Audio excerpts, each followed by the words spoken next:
Welcome back. રાજ્યમાં corona કહેર વર્તાવાની સાથે હવે મગજ પર પણ સવાર થઈ રહ્યો છે। સુરતમાં કોરોનાના કારણે યુવાનો માનસિક રીતે હેરાન પરેશાન થઈ ગયા છે।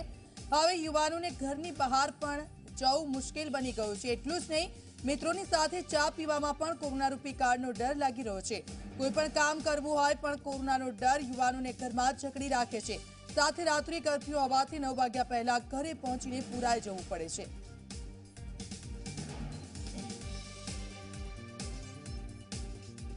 સમગ્ર દેશમાં હાલ કોરોના વાયરસની મહામારી ચાલી રહી છે। તેમાં પણ સુરતની જો વાત કરીએ તો સુરતમાં પણ સતત કેસોની સંખ્યા જે છે તે વધી રહી છે। રાત્રિ દરમિયાન કર્ફ્યુની જાહેરાત કરવામાં આવી છે, જેને કારણે જે યુવા વર્ગ છે તેને ભારે હાલાકીનો સામનો કરવો પડી રહ્યો છે। ખાસ કરીને રાત્રે 9 વાગ્યાથી કર્ફ્યુને લઈને તેઓએ 8 વાગ્યાથી જ ઘરની અંદર જતું રહેવું પડતું હોય છે। ત્યારે કોરોનાના કારણે તેઓને કયા પ્રકારની મુશ્કેલીઓનો સામનો કરવો પડી રહ્યો છે તે આપણે જાણવાનો પ્રયાસ કરીશું। જી, હું આપને પૂછવા માંગીશ, જે રીતે કોરોનાનું સંક્રમણ ચાલી રહ્યું છે, શું કહેશો? જી, આપણે સૌ જાણીએ છીએ કે કોરોના મહામારી એ ખૂબ જીવલેણ મહામારી છે। એની સામે સરકારની જે ગાઈડલાઇન છે એ યોગ્ય છે, પરંતુ જે આ રાત્રિ 9 વાગે જે કર્ફ્યુ થઈ જાય છે, હવે એવું તો નથી કે રાત્રે 9 વાગ્યા પછી કોરોના એક્ટિવ થાય છે। ઓકે, એટલે રાત્રે 9 વાગે જે કર્ફ્યુ થઈ જાય છે એના કારણે હું એમ કહું છું કે ઘણા બધા વ્યવસાયો એવા છે કે અમારે લોકોએ ઘણા બધા મિત્રો એવું છે કે છેલ્લે 8 સાડા 8 સુધીમાં ઘરે આવી જ જવું પડે છે, કારણ કે 9 વાગે આપણો કોરોનાનો મતલબ જે કર્ફ્યુનો ટાઈમ છે એ સ્ટાર્ટ થઈ જાય છે। ઘણા બધા બિઝનેસીસની જો વાત કરીએ તો હોટલ લાઇન છે, ઇવેન્ટ મેનેજર્સે ગઈકાલે એક રેલી કાઢેલી। તો કહેવાનો અર્થ એ છે કે આમાં દરેક નાગરિકો, અલગ અલગ પ્રકારના નાગરિકો જે નાના મોટા વ્યવસાય સાથે બી સંકળાયેલા છે એ લોકો બી હાલાકી ભોગવી રહ્યા છે, યુવાનો પણ હાલાકી ભોગવી રહ્યા છે, કારણ કે જાહેર જગ્યાઓ અત્યારે બધી બંધ છે। માનો કે સુરતની અંદર આપણે ફરવાલાયક સ્થળ ડુમ્મસની વાત કરીએ તો ડુમ્મસ પણ અત્યારે બંધ છે। તો જો યુવાનોએ કોઈ જગ્યાએ જવું હોય તો એ લોકો ક્યાં જાય?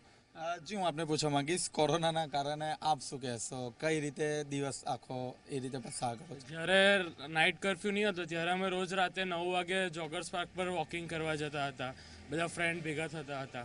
પણ હવે નાઇટ કર્ફ્યુને લીધે ત્યાં જઈ શકાતું નથી, ઘરે કંટાળો આવે છે। પછી 8 સાડા 8 વાગે એટલે ઘરેથી પેરેન્ટ્સનો ફોન આવવા લાગે એટલે ઘરે આવી જવું પડે। કોઈની બર્થડે હોય તો બી સેલિબ્રેટ નહીં થાય, બહાર ખાવા નહીં જઈ શકાતું। સવારે તો લેક્ચર ભરવાના જ હોય છે, પણ સાંજે બી આવું થાય તો પછી આખો દિવસ અમે કંટાળી જઈએ છીએ। જી, આપને કંટાળો આવે છે, તો હું આપને પૂછવા માંગીશ, આપ શું કહેશો? રાત્રિ કર્ફ્યુના લીધે રાતના જે લગ્ન સમારોહ હોય છે એ ખૂબ જ અટવાઈ ગયા છે। તો એ પહેલો પ્રશ્ન વિકટ છે। તો એના માટે સરકારે તેની ગાઈડલાઇન્સ બનાવવી પડે કે રાતના લગ્ન માટે શું કરવું કે ન કરવું એ। ખાસ કરીને આપ યુવા છો, તો કઈ મુશ્કેલીઓનો સામનો કરવો પડી રહ્યો છે? એક તો પહેલાં સવારે જોબ પર જવાનું, પછી રાતના જે ટાઈમ મળે આપણને 9 થી 10નો, 10 થી 11નો, એ ટાઈમ પર કર્ફ્યુ લાગી ગયો છે। તેથી આપણને અટવાઈ ગયું છે કામકાજ એના લીધે। जी, मैं आपसे पूछना चाहूँगा, आप एक लड़की हो, जिस तरह कोरोना चल रहा है, 9 बजे से पहले घर पे आ जाना पड़ रहा है, क्या कहोगे?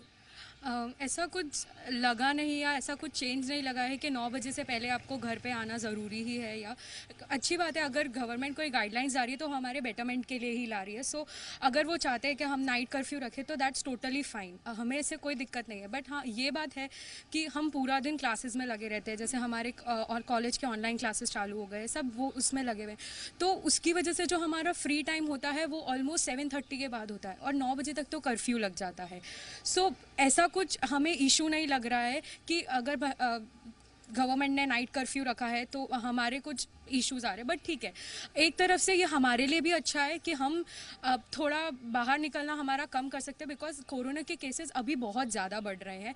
તો આ હતા સુરતના યુવા વર્ગ, જેઓએ એક વાતને અહીં સ્વીકાર કર્યો છે કે જે રાજ્ય સરકાર દ્વારા જે નિર્ણય લીધો છે તે યોગ્ય છે। જો કે કેટલાક જે યુવા વર્ગ છે તે હજી પણ કહી રહ્યા છે કે તેઓ ઘરમાં રહીને કંટાળી ગયા છે, કારણ કે જ્યારે જોબ પરથી પરત આવે છે ત્યારે કર્ફ્યુનો સમય થઈ ગયો હોય છે। ત્યારે જે રીતે રાજ્ય સરકારે કર્ફ્યુની જે જાહેરાત કરી છે તેમાં છૂટછાટો આપે કે જેને કારણે જે યુવા વર્ગ છે તે થોડો સમય ઘરની બહાર વિતાવે।